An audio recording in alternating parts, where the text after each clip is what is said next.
Hello, welcome. Welcome to today's webinar, From Deployment to Development, Patenting and Commercializing Artificial Intelligence Inventions. My name is Michael Dilworth, and I'm joined by my co-presenter, Lena Kemp.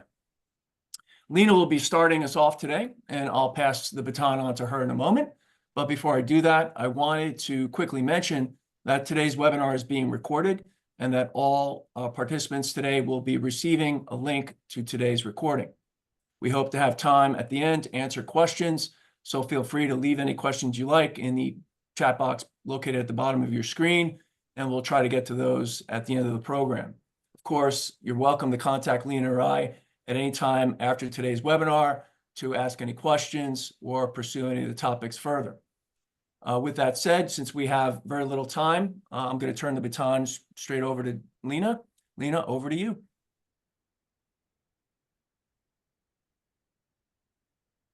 Hi, thank you, Mike.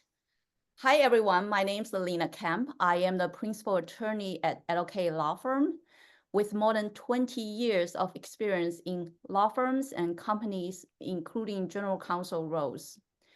I have published articles on AI in respected legal publications, including the American Bar Association's peer-reviewed Business Law Today and Bloomberg Law. I have also spoken extensively on AI, including teaching CLE programs for both the New York State and New York County Bar Associations. In addition, I maintain an AI blog, which you can access via the link on the slide here. I practice in AI, IP, IT, and data privacy. Today, I will discuss non-patent IP protections for the AI system, AI licensing, and legal issues related to AI governance, including data privacy and IP infringement and loss. Here are 4 of my AI blog articles that were published in the ABA's Business Law Today, Bloomberg Law, and Legal Insight. You can also read them on my website.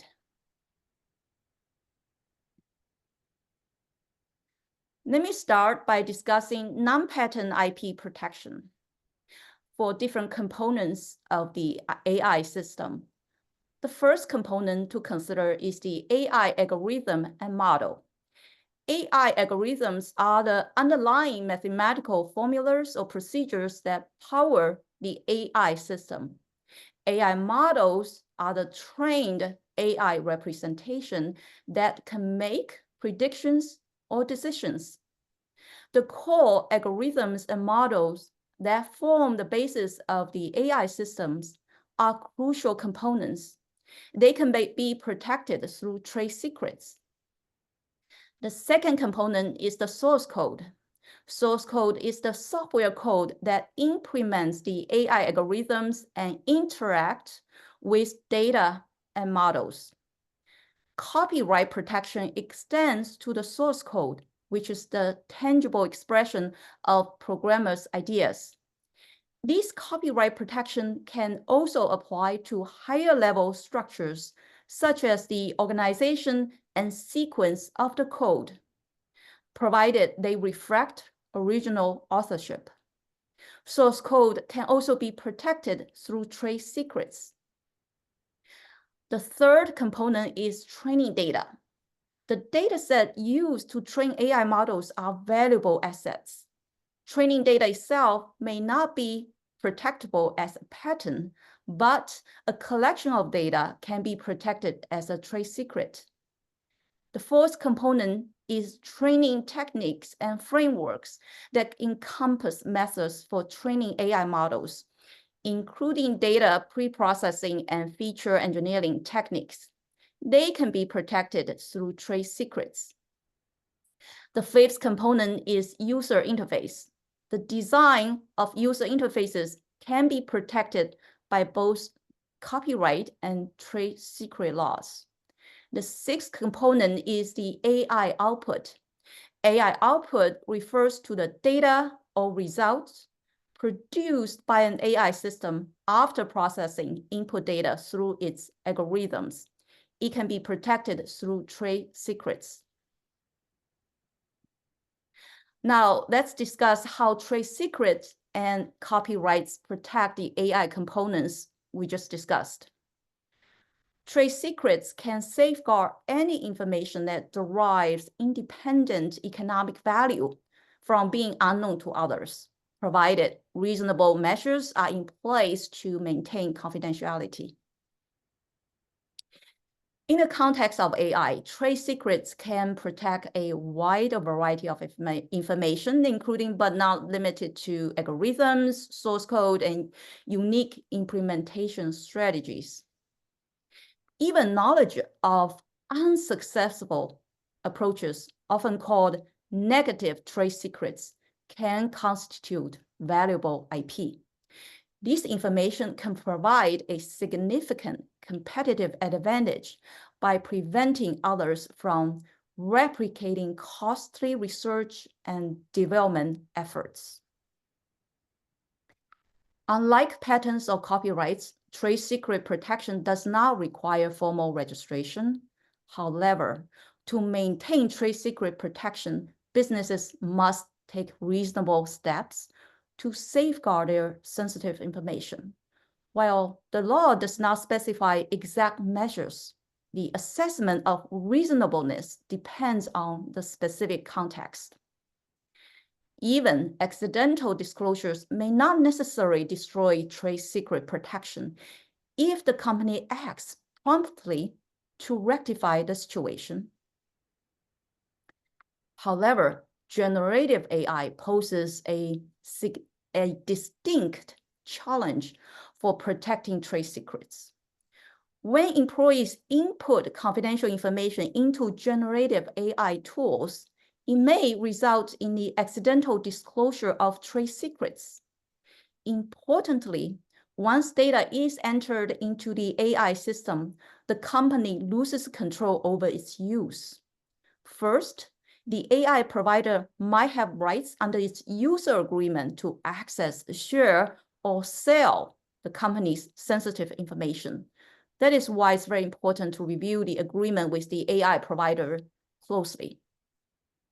Second, the AI system could incorporate this data into its training data sets, potentially exposing it to third parties. Third, if the AI provider experiences a data breach, it could lead to unauthorized access to the company's confidential information. There are several approaches to mitigate these risks. The first one is a complete ban on generative AI for work-related tasks.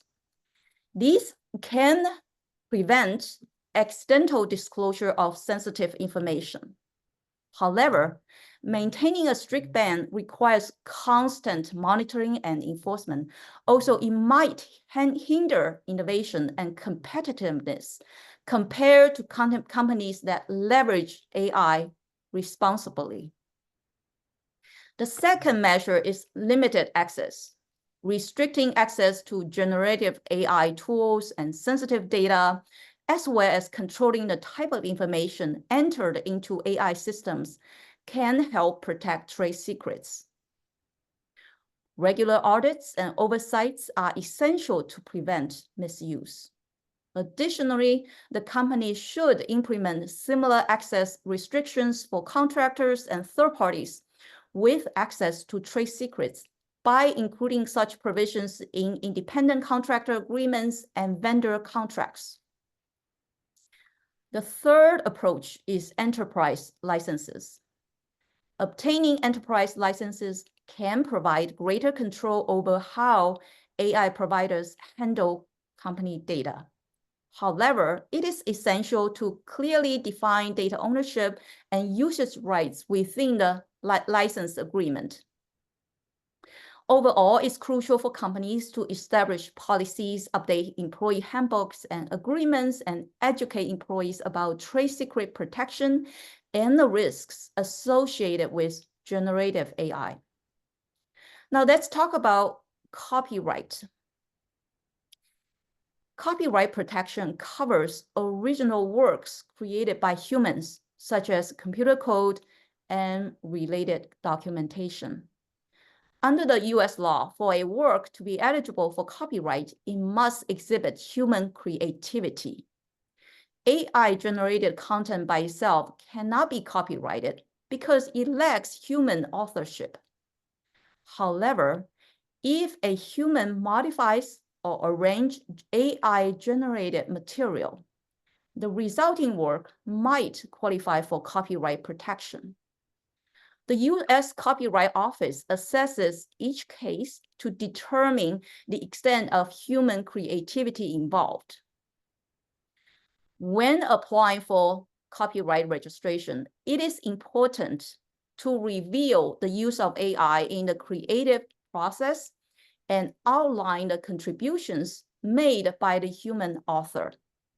Additionally, a company should consider applying for trademarks to protect the brand names and logos associated with its AI products and services.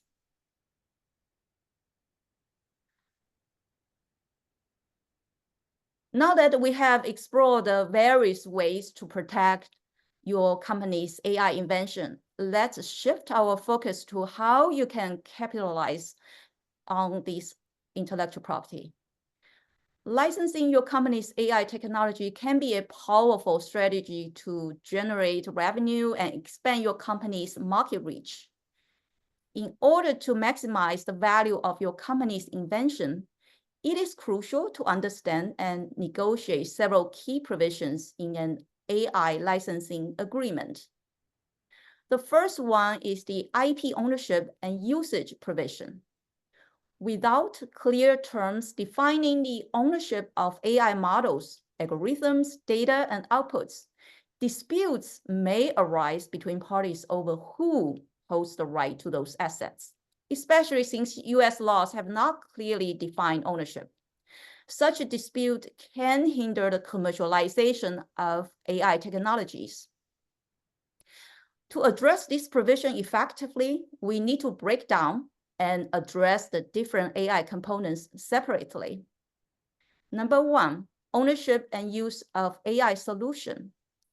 An AI provider usually owns the AI solution and licenses it to users, often with restrictions such as field of use or territorial limits.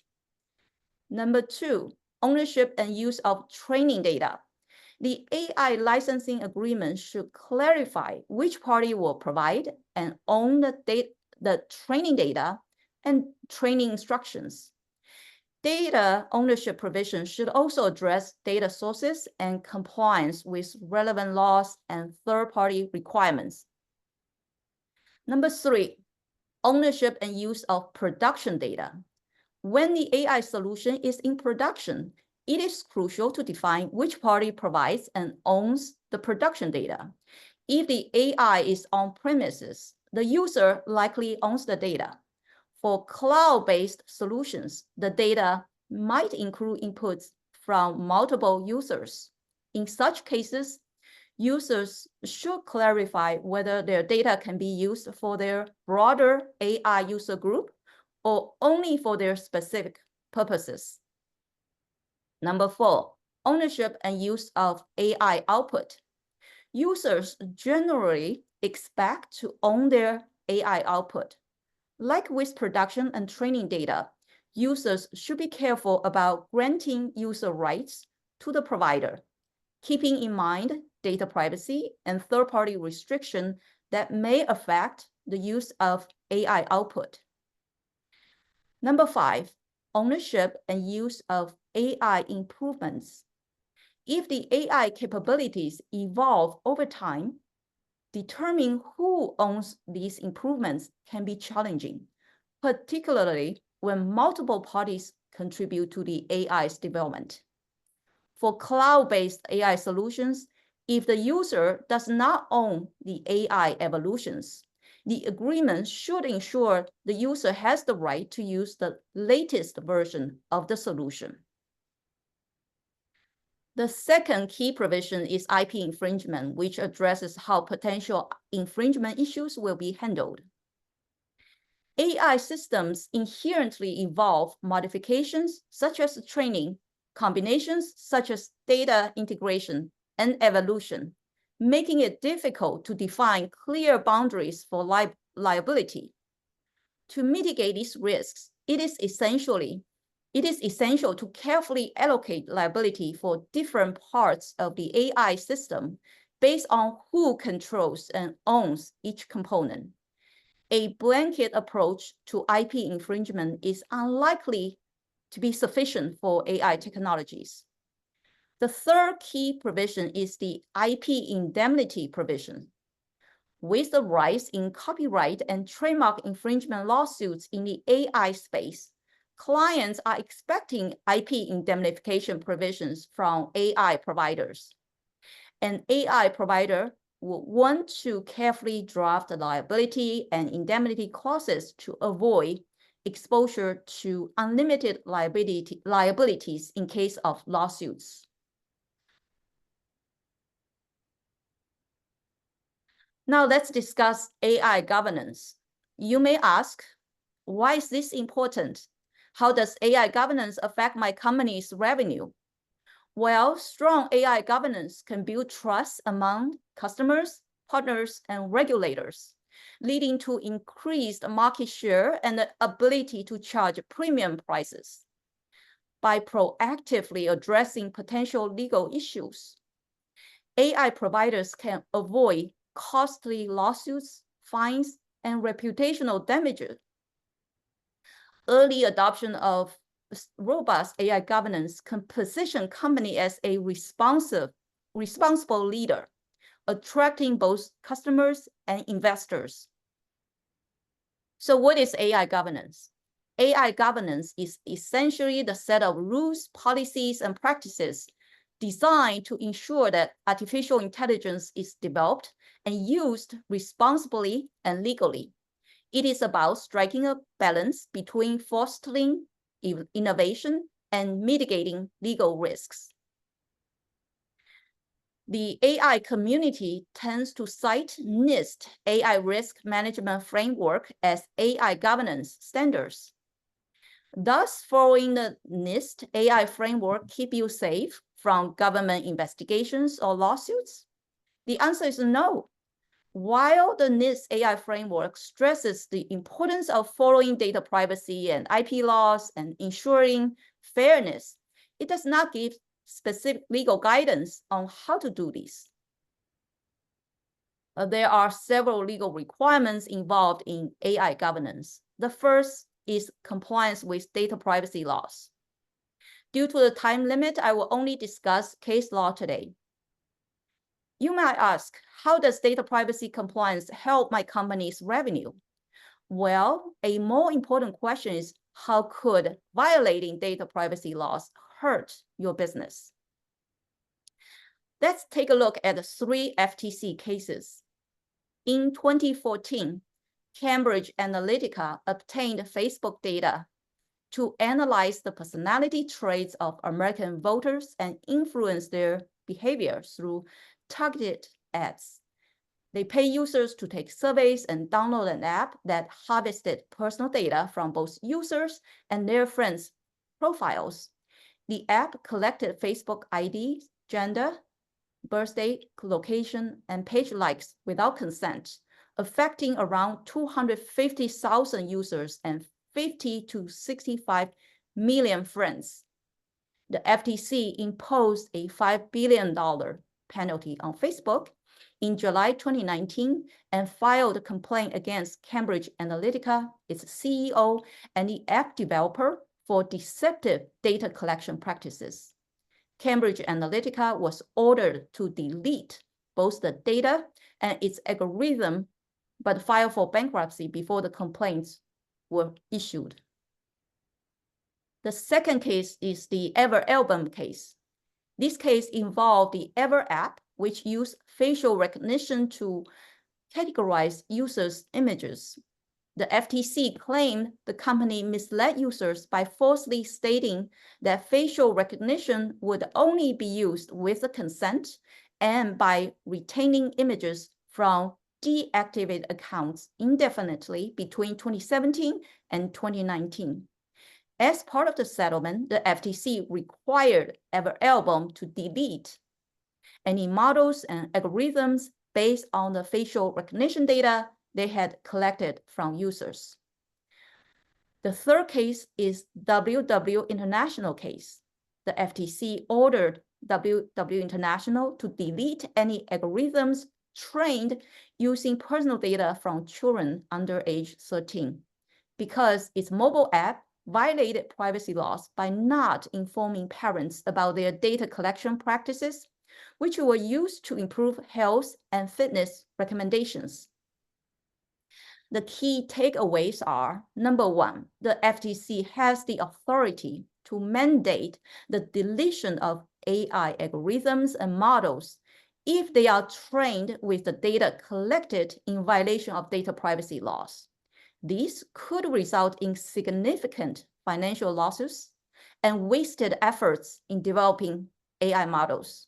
Number two, companies need to enforce their privacy policy commitments. If a promise is made to delete data upon completion or termination of services, it must be upheld. Failure to do so may lead to investigations and fines by the FTC. Number three, being transparent is crucial, and companies shouldn't mislead consumers about how they handle personal data.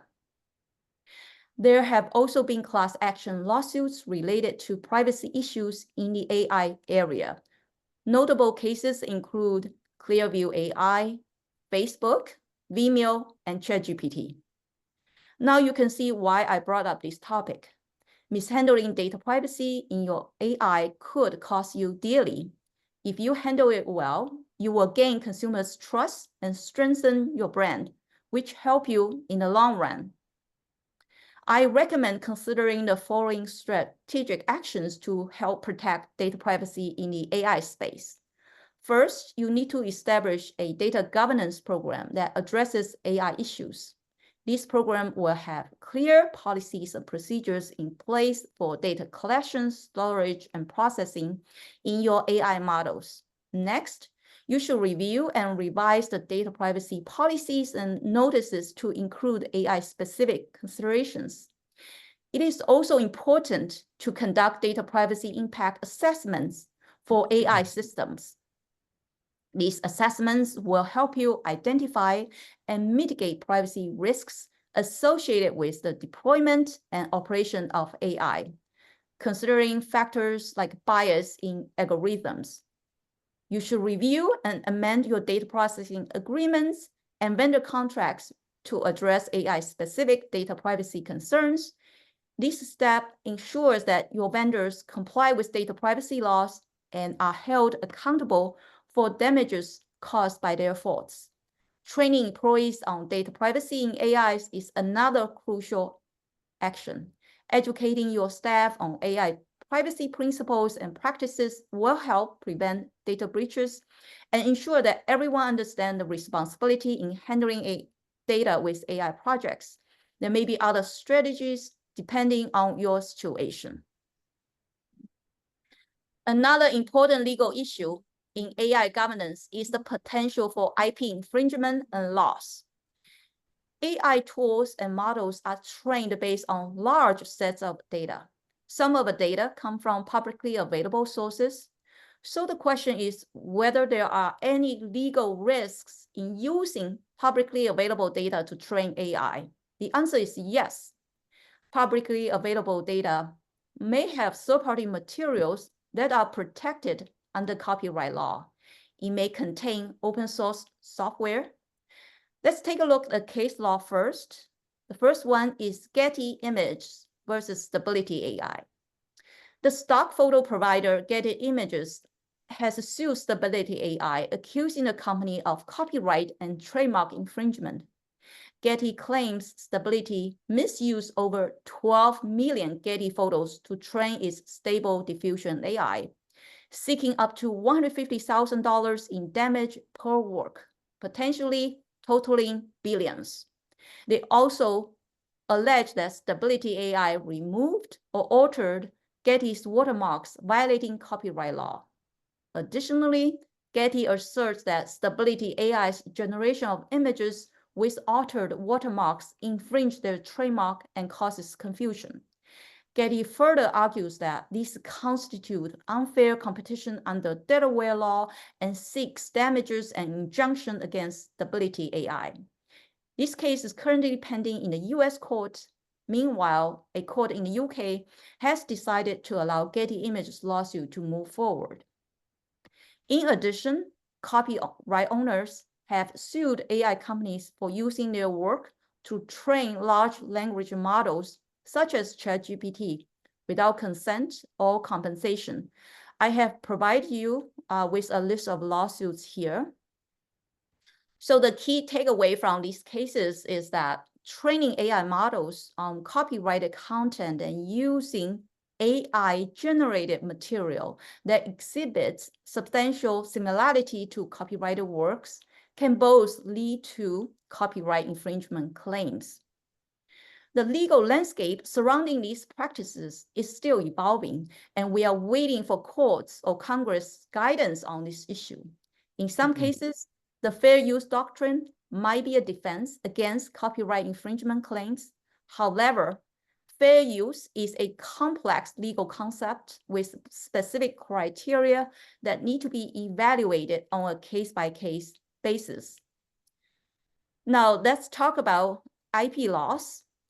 Incorporating open source code into an AI model could potentially lead to a loss of IP under certain circumstances.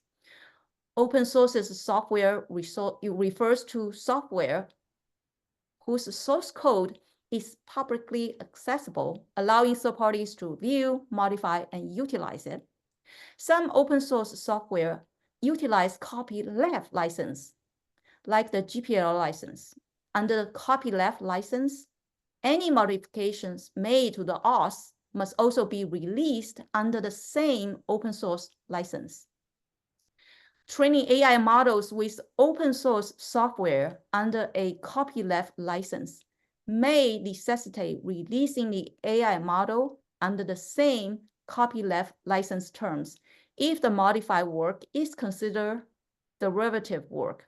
Otherwise, companies may risk violating open source licenses. Therefore, by incorporating open source code into AI model or tools, companies may jeopardize control over their own IP rights. So now I'm actually kind of running out of time here. So I was about to go into the key strategies. And also, as you know, AI governance also involves AI discrimination and bias in the context of employment, financial, and healthcare context. And there's also issue about regulations in different industries. But please feel free to reach out if you have any questions. You can subscribe to my AI blog and sign up for my AI newsletter and follow me on LinkedIn. You can also contact me at lklawfirm.net/contact if you have any questions. And now let me turn this over to Mike for him to discuss about patent issues. Thanks, Lena. Sure, let me stop sharing.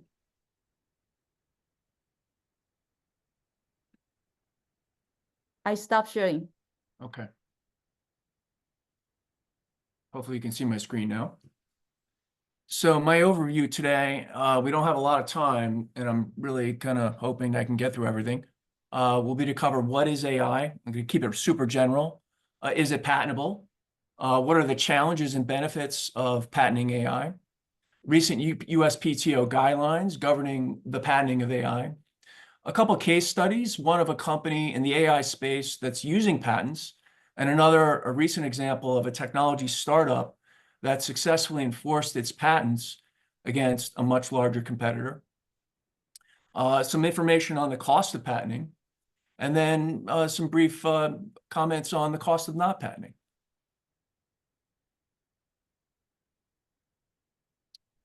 So, what is artificial intelligence? It can broadly be defined as a branch of computer science that focuses on creating systems capable of performing tasks that typically require human intelligence.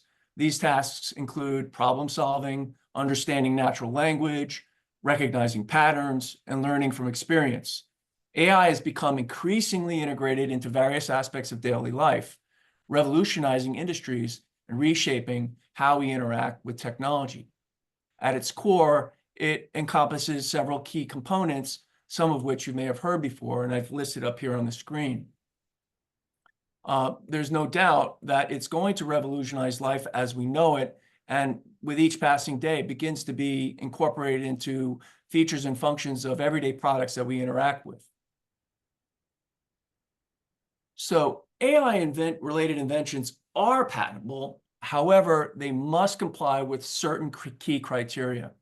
Novelty, which requires that the invention be new and not previously disclosed or patented before the filing date. They have to be non-obvious, which requires that the invention involve an inventive step that is not obvious to someone skilled in the relevant field of technology. Utility, which requires that the invention be useful, meaning that it has to have a specific, substantial, and credible utility. It has to be patent eligible, which requires a demonstration of practical application of AI technologies, showing how the invention goes beyond mere theoretical concepts and reflects an improvement to a computer or other technology. There has to be human inventorship, which requires that only natural persons be named as inventors. For AI-assisted inventions, a human must make a significant intellectual contribution to the invention. To determine whether humans' contribution is significant enough to warrant inventorship, the human's contribution is measured against the full invention and must go beyond merely explaining well-known concepts. And lastly, there must be technical improvements.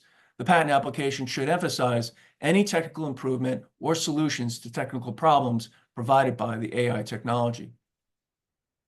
The artificial intelligence patent data set is a comprehensive collection of patent data that identifies AI-related inventions within a data set that includes over 13.2 million patent documents published between 1976 and 2023.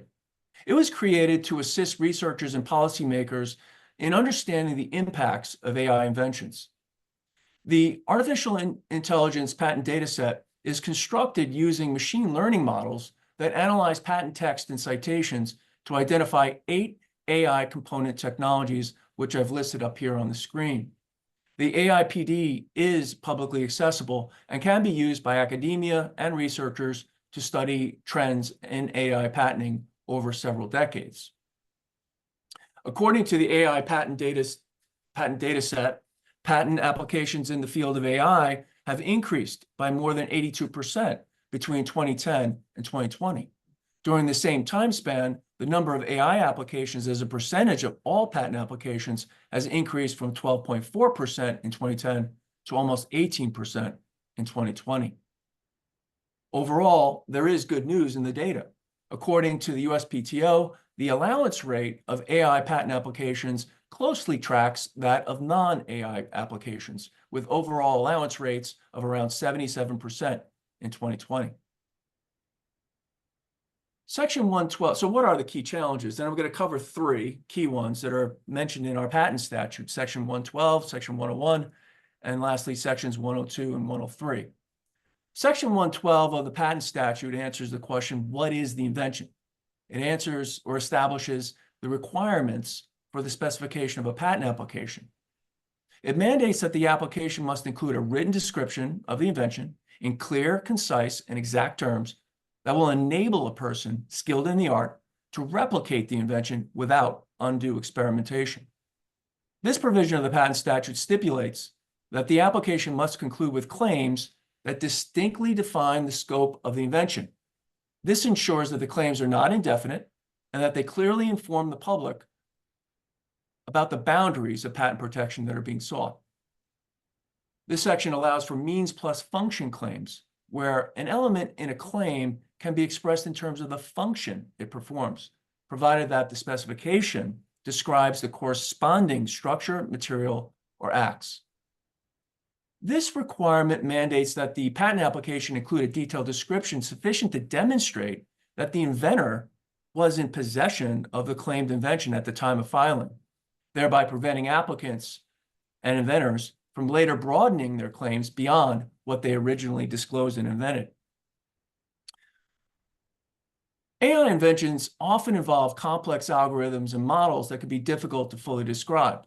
This can be challenging for AI inventions due to the complexity and unpredictability of AI models, which requires detailed disclosure of the algorithms and the training data set used.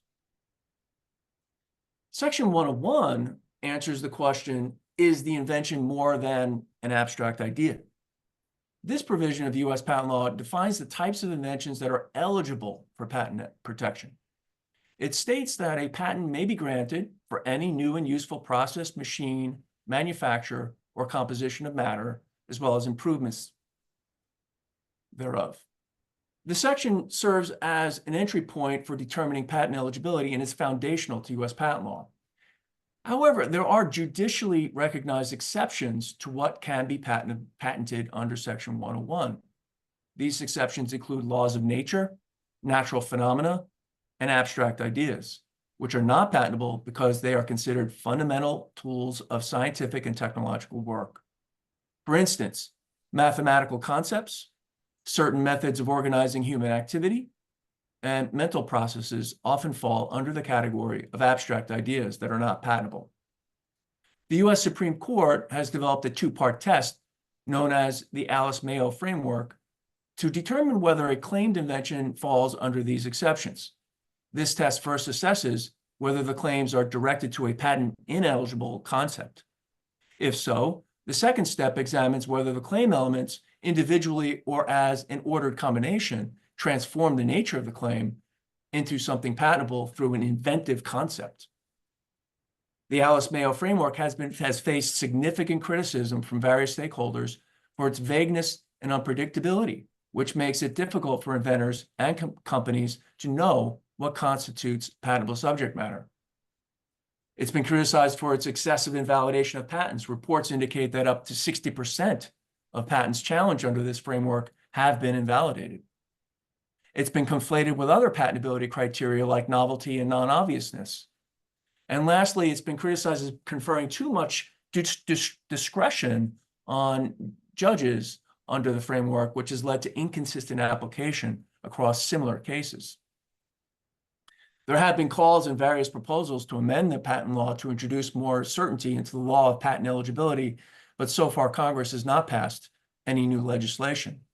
It's within this context that on July 17th of this year, the USPTO issued a guidance update to help USPTO office personnel and the public evaluate subject matter eligibility of AI claims in patent applications.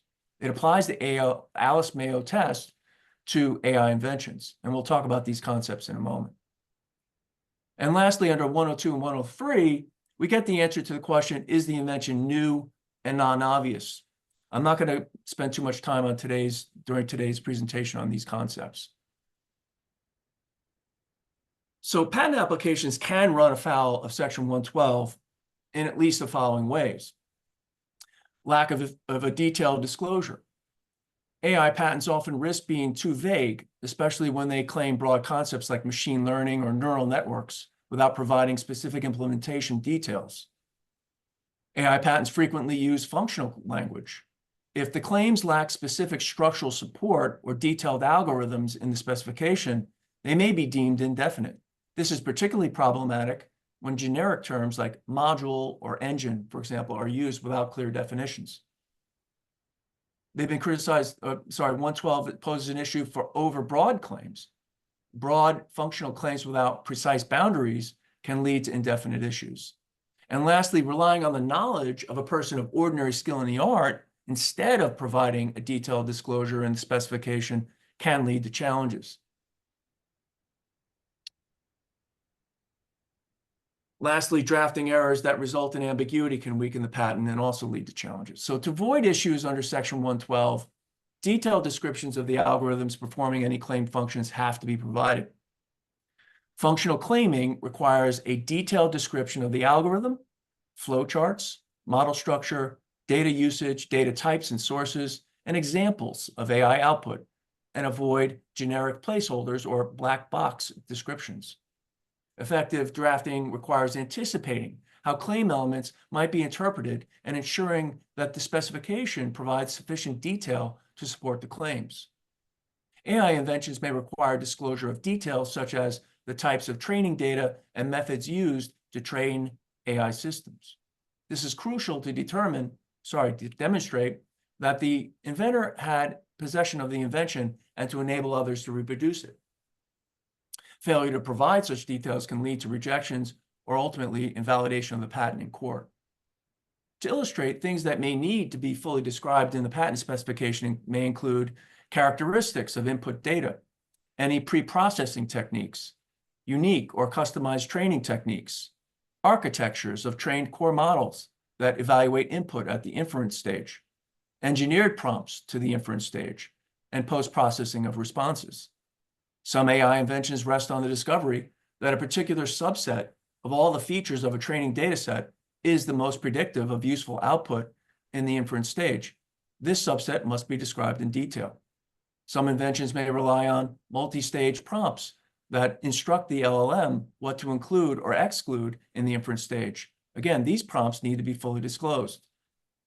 In another example, LLMs may not be usable in raw form and may need filtering, reorganization, or supplementation. All these might form the predicate for patentability, but need to be disclosed in detail. So a big challenge for AI-related inventions is patent eligibility. AI-related inventions frequently face challenges under the abstract ideas exception.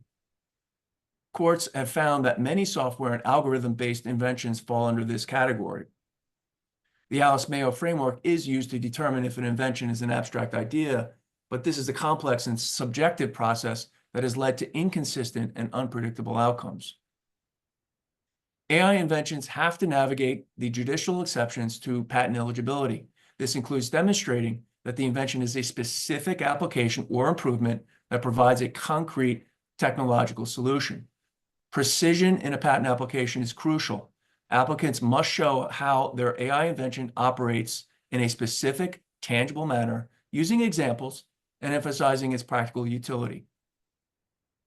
The evolving legal landscape creates uncertainty for AI-related inventions, and what might be considered patentable today could change with future court rulings. Recent guidance from the USPTO, which I'll touch on in a moment, suggests that AI-related claims will be scrutinized more rigorously to ensure that they meet the requirements of subject matter eligibility.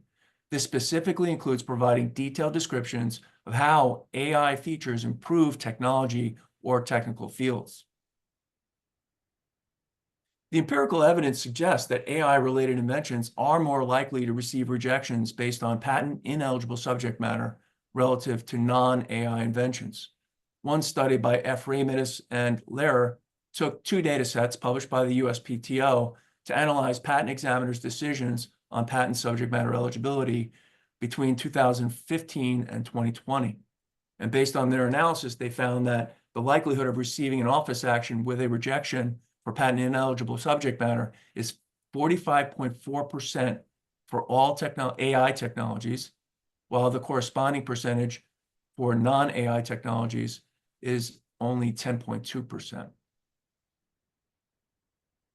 The USPTO's recent guidance issued on July 17th includes 3 new examples to illustrate patent subject matter eligibility. I'm not going to go into any of them in detail, but the first one talks about an artificial neural network used to identify or detect anomalies.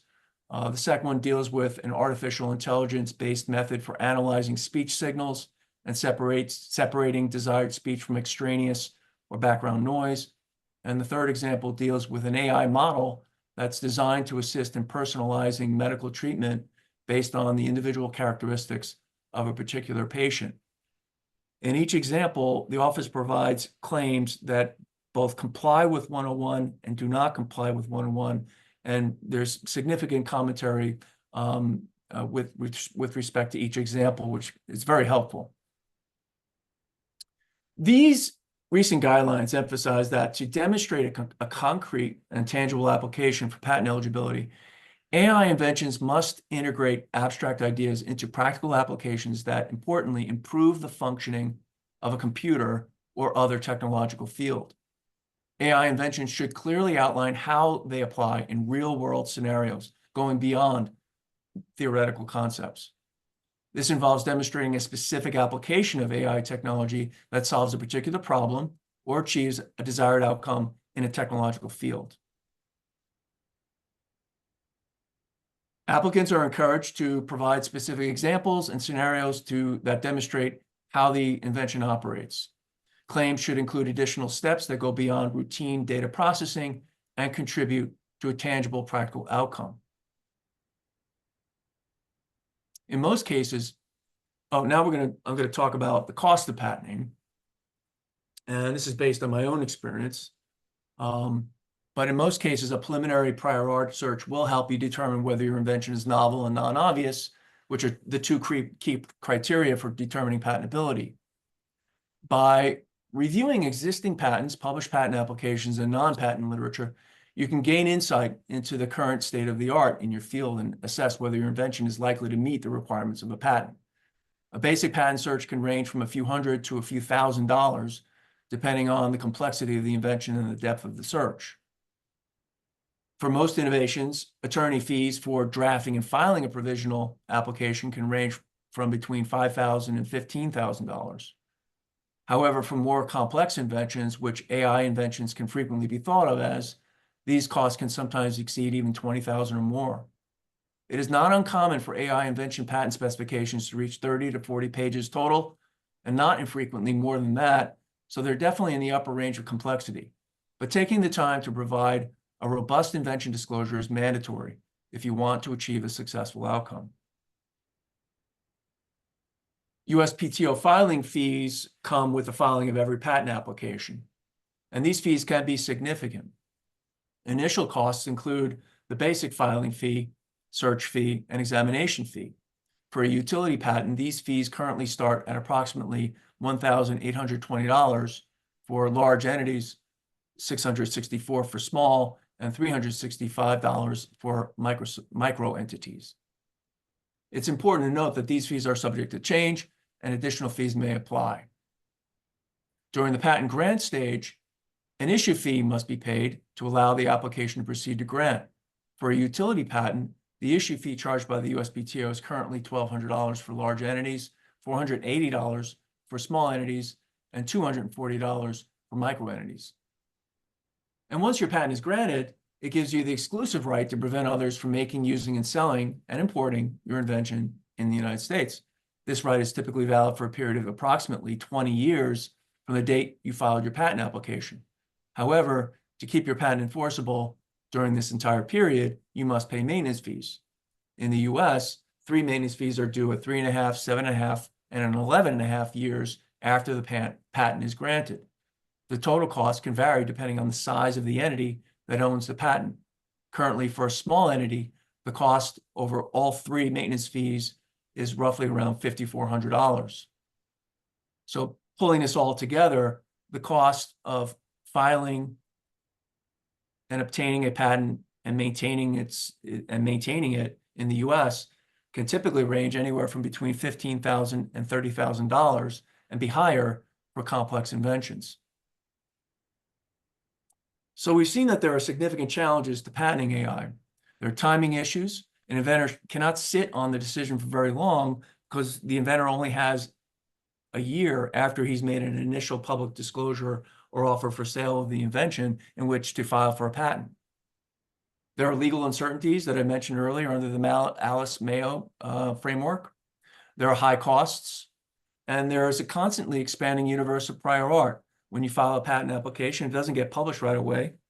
It takes 18 months after your filing date before the patent office will publish it. Therefore, you can decide to file a patent application and not even be aware until after you file that there might be some very material prior art lurking underwater. Patents serve multiple strategic purposes for businesses. And so it's important, given the hurdles and the challenges, to understand what the key benefits are of patents. They protect investment. Essentially, patents ensure that the money invested in R&D doesn't go to funding your competitors' products. They attract investors. Investors and venture capitalists are more inclined to invest in companies with robust patent portfolios. And they also can provide the opportunity to collateralize financing. They defend market space. They can deter potential infringers and help companies maintain their market position. They bolster valuations. And this is particularly important for startups and tech companies. They provide a legal framework for licensing and partnerships.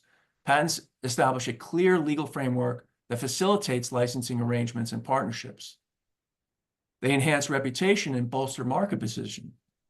Holding patents enhances a company's reputation as an innovator, and it can attract more customers and partners. And finally, patents signal leadership in innovation and technology. Through signaling that leadership, you can attract, as a company, you can attract top talent, foster customer loyalty, and create competitive edge.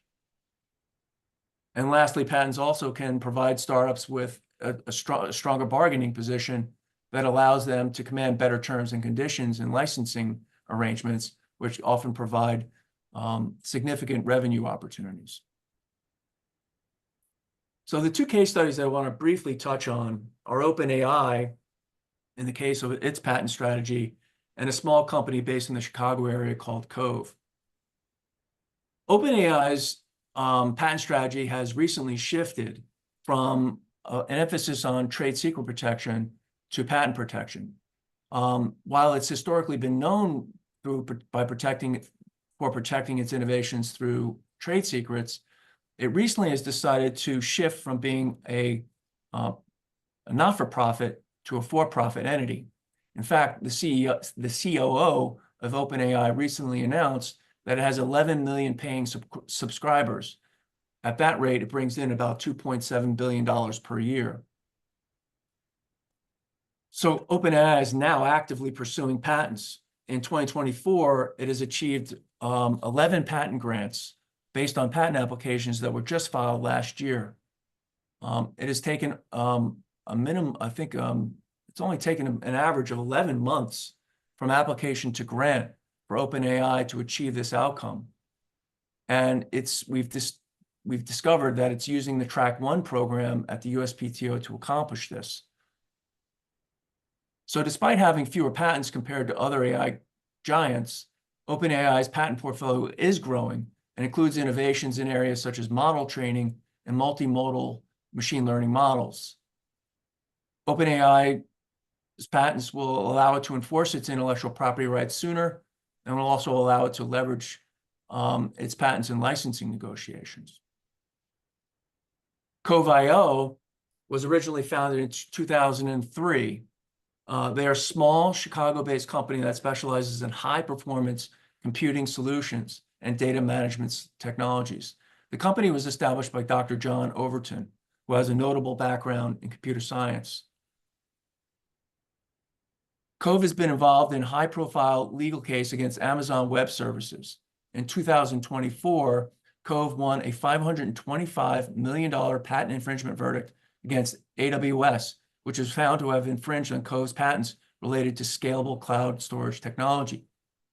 The massive award, in my opinion, is an indicator of how important IP legal protections are for small to mid-sized innovation companies. Cove has patented several of their advanced technologies, including the software-defined memory solution that significantly improves cloud storage. The 3 patents in question that were involved in a lawsuit are listed up here on the screen. Key takeaways are that when a smaller company cannot outspend its competition, instruments like patents level the playing field. Multi-billion-dollar companies would have little to no reason to respect the rights of smaller companies if they were able to take advantage of patented technology without facing consequences. So briefly, since I'm almost out of time, and actually Lena touched upon trade secrets, in terms of it being an alternative to patent protection, certainly it's cheaper. However, the key risks to keep in mind with trade secrets are the risk of independent development by your competitors. There's nothing preventing your competitors from independently arriving at the same inventions you have.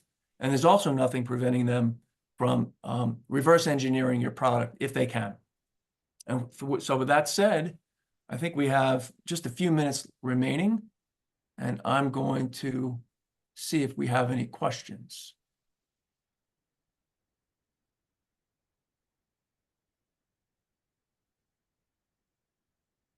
So it looks like we have, Lena, where, in addition to your blog, what other free resources do you suggest to stay up to date on AI? Unfortunately, I don't have any other resources that I can recommend. It's very quickly evolving. It's very difficult to find one that is reliable. So, okay. And if you were going to mention one key takeaway that you'd like the audience to remember from your presentation today, what would it be? Well, it is important to consult with attorney in this area because it evolves so quickly. There are so many regulations out there. There's always misunderstanding. They thought NIST cover everything. That's not the case. Also, they thought President Biden's order is the law. No, as you can see from both my presentation and Mike's presentation, AI law really covers a wide variety of areas and covering both case law and statute, both the federal and state law, covering both the existing law that applicable to AI, as well as laws that are specifically targeting AI. As you know, the Colorado has the Colorado AI Act. There's, governments come out with, so for example, EEOC have a guidance in AI. So we have different laws all over the place, and it would be safer to consult with attorneys in this area instead of relying on NIST framework or Biden's order, which is not really law. So, Yeah, Mike, that's what do you great. think? And, as far, for me, I would just recommend to the audience, don't overlook patents. They're tremendous business tools in your toolkit. And if you have any questions regarding any aspect of today's presentation by either Lena or myself, please do feel free to reach out and contact either of us after today. We really appreciate your time, and thank you very much for joining us. Thank you. Thank you, everyone. Bye. Okay, bye-bye.